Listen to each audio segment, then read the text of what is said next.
Hello and welcome to Secrets of Organ Playing podcast.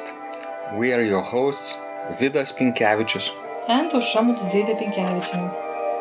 We've been mastering secrets of organ playing for more than 20 years and sharing them on this blog since 2011. On this show, which we create from our home in Vilnius, Lithuania, we strive to help you grow in every area of organ playing, including practice, technique, repertoire, sight reading, hymn playing, improvisation, composition, music theory, harmony, and many others. Our hope is to help you become a complete musician, or what we call as total organist, a program which we have created to help you reach your dreams faster than you would do on your own. If you are new here, we invite you to subscribe to receive free updates of this blog at organduo.lt. By subscribing, you will also receive free video how to master any organ composition and 10-day organ playing mini course. And now let's go to the podcast for today. Hi guys, this is Vidas and I'm so delighted to be able to start our 377 episode of Secrets of Organ Playing podcast. And on the other end of the line is John Higgins from Australia. He is the organist of Morewell Presbyterian Church in Australia. And he visited Vilnius in our church some months ago, maybe last year in spring, I believe in April, and he played a wonderful organ recital in our church. I have to emphasize that John is one of the first online students and has been with us since, I believe, beginning of 2012. So thank you so much, John, and welcome to the show. Thank you so much, and thanks for your kind words and welcome. And today I have to remind our listeners that John has been a guest on our podcast conversations a number of times. And today we'll be talking about his newest release of DVD. He recorded and released a DVD recording which Ausra and I gladly saw last weekend, and it has been recorded in his church in Morewell Presbyterian Church, St. Andrew's Church it's called, right? So wonderful. It's I think achievement in itself to publish this DVD. So we'll be talking a little bit more about your process, about your struggles, right, John? First of all, how did you come up with the idea to publish this DVD?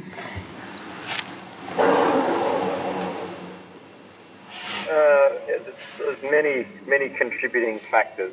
I mean, none of this would have even been possible without learning how to play the organ first. And I've been on such an incredible journey, being your student and learning over the internet. And aside from learning how to play, also having the belief and bravery to try to make this DVD, because I would say one of the hardest battles I had was convincing myself that it was worth doing it, that my playing was worth recording for other people. And then a number of other things came together that I would say is providential, that we had a wonderful historic organ in our church, which I'm privileged to play regularly. And I made a new friend who's the host for the local TV channel in our area. And so he had all of the expertise and all of the equipment, that professional TV camera equipment and microphones, and so it seemed to me that all of the pieces of the puzzle came together at one time. Yes. Wonderful. Not too many organists do this, right? They continue to play the organ, sometimes play recitals, but recording a DVD or a CD, for example, is really a big achievement, I think, right? Because every note that you record is like an evidence.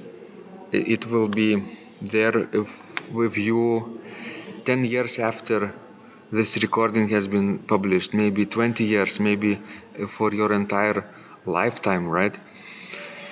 So it's wonderful that you committed to this. Was it very, very strenuous work for you, or did you record it in a few sittings?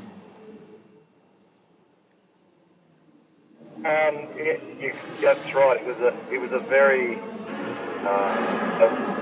very time-consuming process because there were so many details that I didn't consider.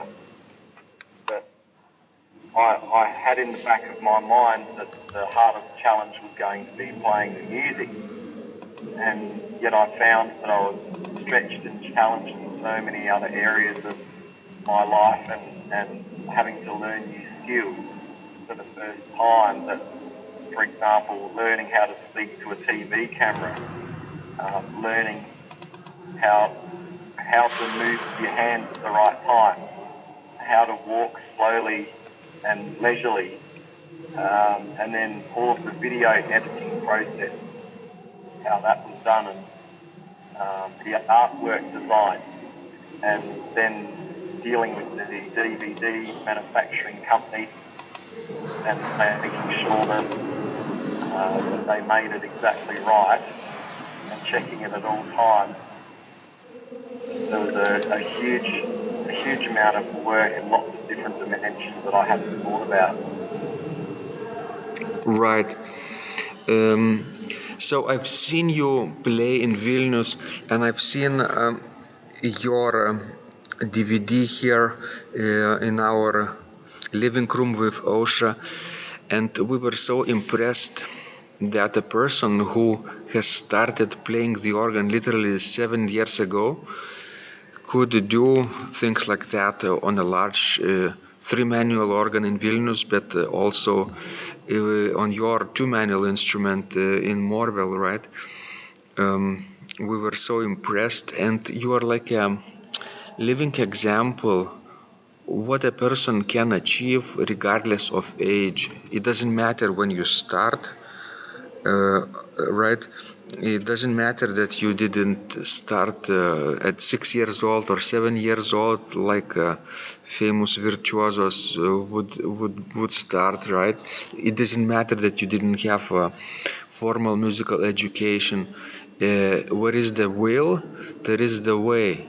I believe this kind of saying fits you very well because you had a passion, you had a dream, and you persevered and saw it through.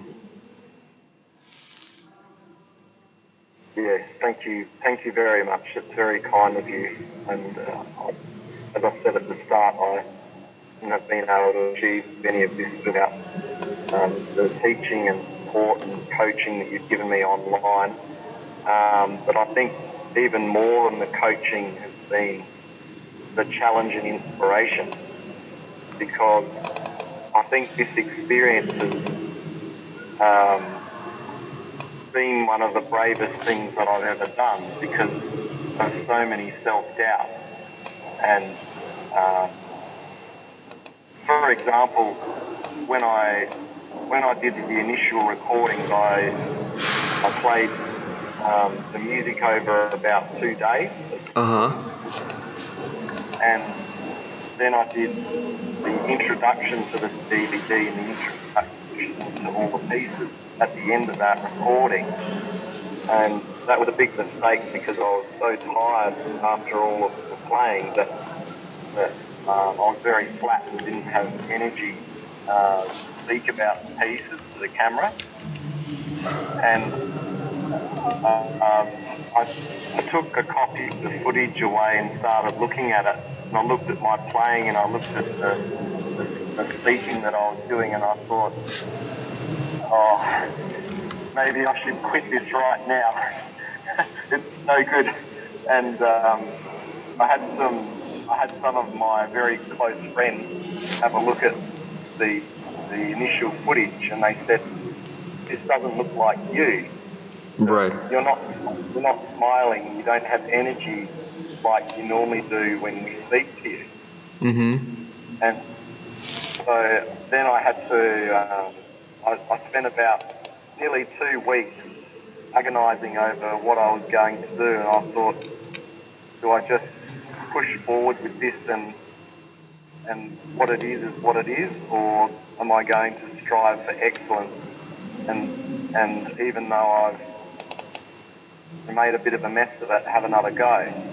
So I had to pay quite a bit more money to the cameraman to do another recording session. And the introduction to the church and the pieces is about 15 minutes. And to give you an idea, it took more than 3 hours of recording to get 15 minutes. Uh-huh. Because there were so many details that we needed to get right. So learning how to move my hands, to move them at the right time.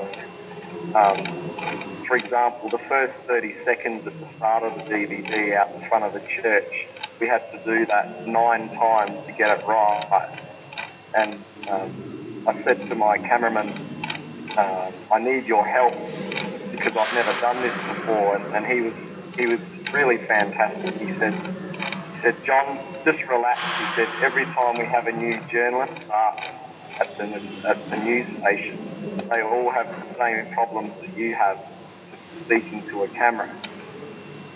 Because it was quite a strange experience that when you play in public at recitals, you're so happy to be there and you're so happy to give the gift of music to the people and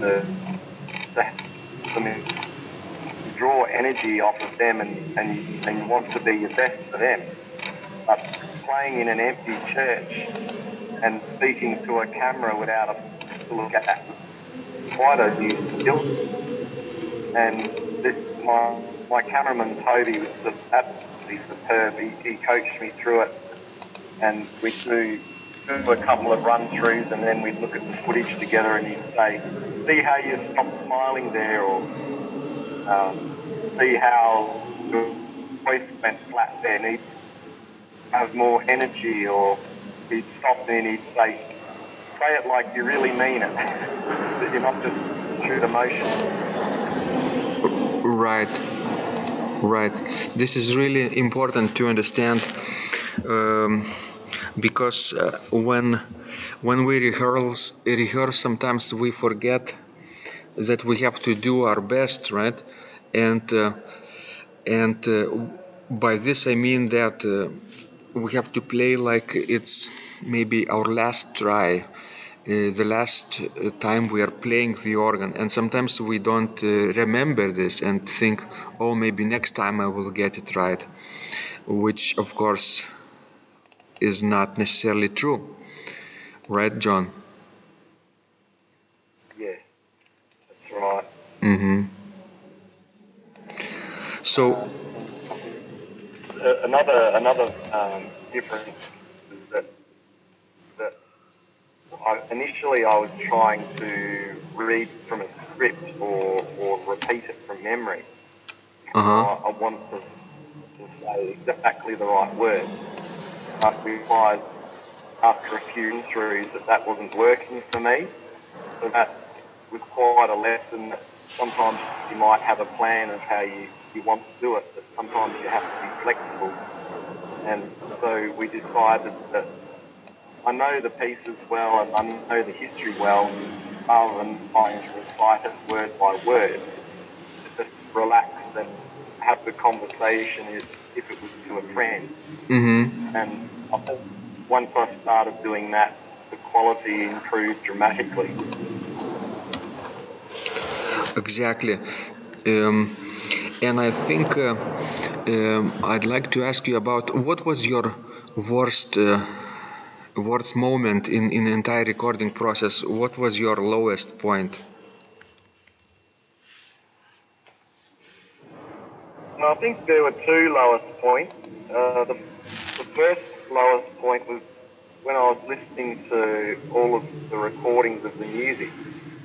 And sometimes it took, 3, 4, 5 times playing through the piece, and I still wasn't happy with it. And that was when I listened to all of those run-throughs afterwards. I was quite discouraged because I thought, why can't I get this right? Or I think when I recorded it, that sounds okay, but then when I listened to it afterwards, I was, made a mistake here, or too much of a delay between a stop change here. So that was difficult. And then the other most difficult time was trying to make a decision on whether I would re-record the introduction to the pieces. Because I was running out of time and I really wanted to have it finished and done. But my friends who I trusted said, doesn't look like you and we really think you should do it again. And that cost me more money to pay the cameraman again. And also mentally I sort of closed the chapter on, I thought I've finished all the recordings, that's it. I just want it done. And it was quite painful having to go, well, you haven't got this right and you have to try again. Yes, it's really discouraging to see those mistakes when the time is very time is of the essence, right? You're paying for the cameraman's probably time, and you try to do everything as fast as possible and as best as you can. But those mistakes creep in and you have to repeat and repeat, sometimes many times. As you say, 2-3 hours sometimes are needed in order to create a clean copy of 15 minutes of music, right? That's a process. Do you think, John, that in the future you will be able to make a recording faster? Oh yes, very much so. There's so many lessons that I've learned that when I do volume 2, and even that was quite a difficult decision because when I was designing the cover and the artwork DVD case, I thought, do I just leave the title on or do I put volume 1? Because as soon as I put volume 1, that implies that there'll be a volume 2.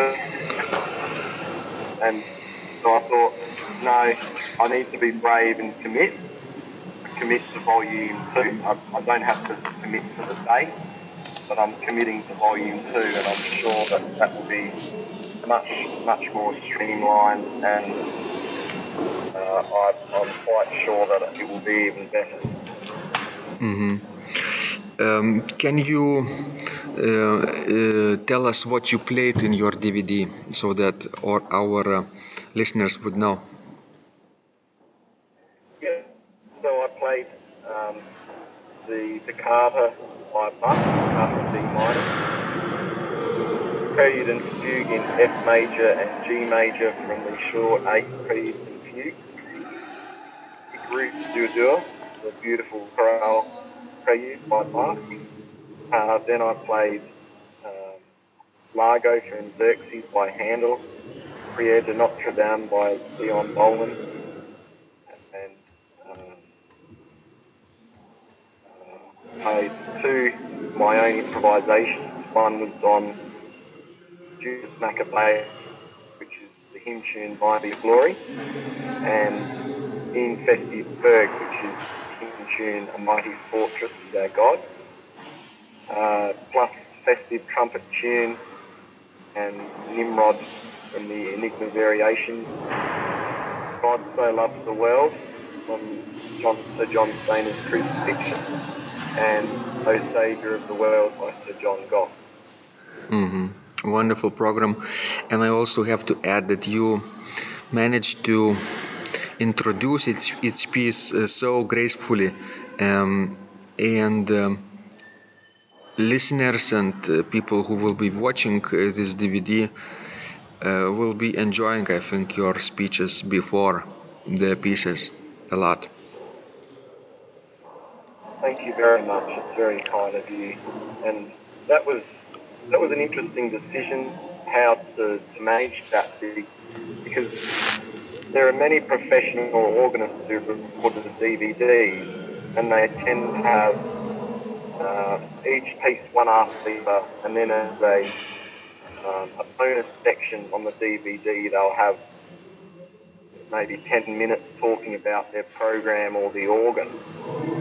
But the main DVD just jumps from one piece to the next. And Thomas Hayward, who's the only Australian organist in history to go professional, as a concert organist touring around the world, the two DVDs that he has made, he spoke about the pieces before he played them. And as a listener, I found that was very engaging and added some context. So I thought I would take a risk and have those introductions before the piece to set the scene. And I hope that makes it more meaningful for the listener. You're exactly right. As a simple DVD where an organist just plays the pieces through, like in a recital setting, would be fine, but there is no human-to-human connection without introductions. Of course, you could write the text in the liner notes, but seeing you talk about them, those pieces, and your experiences, and what you suggest listeners listen to when you play, right? Sometimes it gives an enormous, I believe, like warm feeling, human connection, basically. And I remember when you played here in Vilnius, you also introduced those pieces in a similar manner. I translated them, right? And it was really nice. People connected to you, and actually you went downstairs to take a bow, right? And one person from our studio, or Undamari studio, gave you a box of sweets, right? And a few days ago, when we received your package of DVDs, you wanted us to give one copy of the DVD to that organ student, right? His name is Marek, by the way, and he travels through several European countries after, his favorite organists. He tries not to miss any organ recitals, not only in Vilnius, but any other cities in Lithuania too, but also he travels to Latvia, to Poland, and sometimes even to Germany. So Marek will be delighted to get your DVD. Also, I'll give one copy at your request to Paulius Grigonis, organist of St. Joseph Parish here in Vilnius. He is my best friend and colleague, and he will be appreciating very much. By the way, Paulus is also participating in our Secrets of Organ Playing contest. So if John, if you I know you have Steemit account and are planning to do this, so wonderful. It will be a little community competing from around the world too. And then the next copy is already on its way to England, to Mindaugas, our former Undamaris member, who left us because he's now working in England. And he also has experience in organ playing, and he appreciated you play very much in Vilnius. So he will be enjoying this too much. your playing very much. So thank you so much, John, for your generosity, for sharing those ideas about you recording this DVD, and I wish that you do the second version, a second volume of your DVD in the not too distant future. Yes, thank you so much. I've really enjoyed my trip to Vilnius and meeting some of your other students, and it's a profound impact on my life, and there were friendships that were formed there that were very exciting, and it's a real privilege for me to be able to share this DVD with you and your other students. Wonderful. What would be your last advice for organists who would like to record a DVD?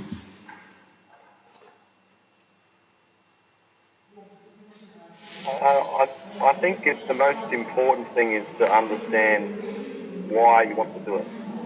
And I think I shared with you once before that I was fascinated. I found this seminar on YouTube from a famous opera singer, and they said that the turning point of their career was when somebody said to them that you need to be convinced that somebody should pay $50 to come and listen to you sing. And at first this opera singer was very apprehensive and full of self-doubt and thought, I don't know why people would pay that much money to come hear me. And they went through quite an inner journey to understand why were they going to sing. And I think it would be great for any other organist to think about why do you want to play and why do you want to record the DVD. And once you understand what those key goals and aims are for, then that will drive you through the whole process. Mm-hmm. If you're not sure at the start, or if you're doubting, then you'll give up because it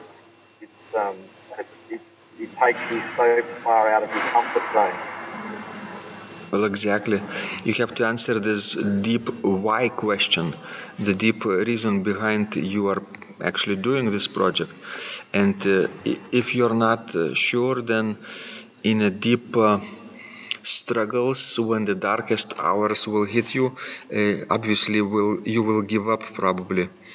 So I'm so glad that you persevered and you continued to play, even though it took many hours to record, but it's a first DVD, your first achievement. The second, I guess, will be a little bit easier, right? Yes, and I think if you have that faith in why you're doing it and that you're doing it for the right reason, that there's so many possibilities that can come out of this exercise, that regardless of even if you make a financial loss, the benefits to you as a person, what you learn and the new skills you develop, the opportunities that might open to play in other places or to do further recordings, or even to experience generosity and interest of other people in your artwork and your music. So I'm so humbled because it's only been just over 4 weeks since I released the DVD, and I've already sold nearly 50 copies, and I've given nearly 30 copies away as gifts and presents, and they were for people who really wanted them. It wasn't just giving it to them as a token, but they were people who have been very interested in my musical journey. So my initial run was 100 copies, and there's only just over 20 left after 4 weeks. I find that very humbling. And it's also a very good promotional material, right? Because when you apply, for example, to some organ recital series or organ festival in Australia or abroad, it's best to send them some samples of your work. It doesn't have to be a physical DVD or a CD these days, right? It can be a link to your YouTube channel, for example, where you would give them a sample of your work or the best pieces that you have recorded. And since you have released entire hour of music, you can pick and choose or put all of them on YouTube, or just part of them as a example of your work. That is really, I think, number one reason why people should record themselves. Not necessarily to have this physical DVD, but to have an archive of their work. Yes, and that's one of my next steps that I need to complete fairly quickly, is creating my own YouTube channel and website. That's something that I'll be working on this year. Great. And John, if people are interested in getting to know you a little more and even getting your DVDs, where and what's the best way to reach you? The best way would be via email, and I'm sure that you'll be able to leave the link in this podcast to my email, and it's john.eliza.higgins@gmail.com. I also have a Facebook page under John Higgins, but I don't have an active presence on there, so email is probably the most effective. So yes, as you mentioned, your YouTube channel and website could be probably your next, even before you record second volume, probably it's good to have a place where you could have your presence online, not necessarily only email, but people would look at your photos, right, at your resume, at your recital schedule, or maybe even your blog. You could start writing about your day, about your documenting your day. And it doesn't have to be just organ, right? Because organ is just a part of your activities. Wonderful. Thank you so much, John. It was delightful to talk to you, and I hope people got the message that you were trying to transmit, that first of all, it's worth doing, recording your own DVD, but before you do it, you have to answer the question why. Yeah. Okay, and I'm delighted to talk to you, and I'm sitting now in my church, and I'm ready to go and practice for my next recital, which is coming up in about less than 2 weeks, and I hope you will practice also something too. Yes, I'm busy practicing this week, ready for the church service on Sunday, and I've also been picking out the new repertoire that I'll learn this year. And if anyone would like a DVD, it would be my pleasure to send it to them. Excellent. So just email John, and he will write to you very gladly. Thank you so much. Have a wonderful 2019, creative, healthy for your entire family, and talk to you next time. Thank you so much once again. All right, guys, this was Vidas.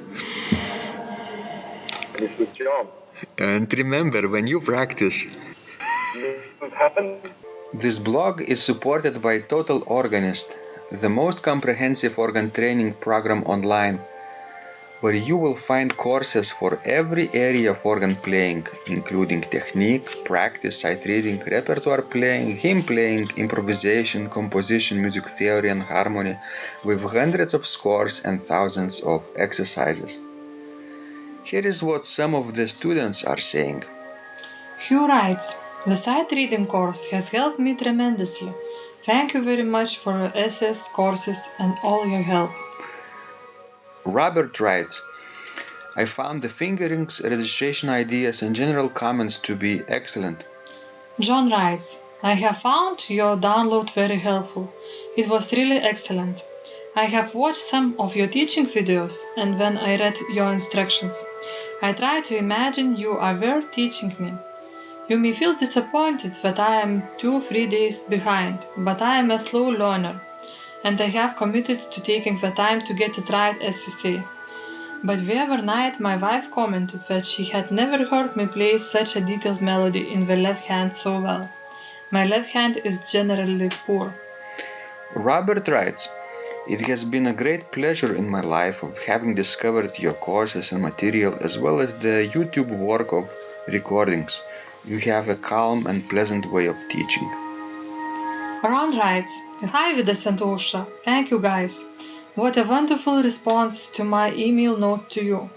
You've got me right, and I feel you understand my level of playing.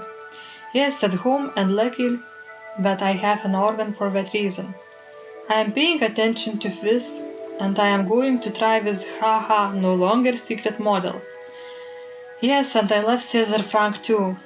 What is very nice about your blog podcast is that Ausra and Vidas are like a Socratic dialogue, and by bouncing things off of each other, so much more information comes out and is expressed. Your comments contain a wealth of information and understanding. I really appreciate this. It is very inspiring and will keep us moving forward. Would you like to receive the same or even better results that our students are getting? If so, join them at organduo.lt/total-organist. And of course, you will get the first month free too. You can cancel anytime. Also, if you haven't yet subscribed to receive free updates of this blog, make sure you do that at organduo.lt. By subscribing, you will also receive free video, how to master any organ composition, and 10-day organ playing mini course. This was Vidas and Ausra from Secrets of Organ Playing. And remember, when you practice, miracles happen.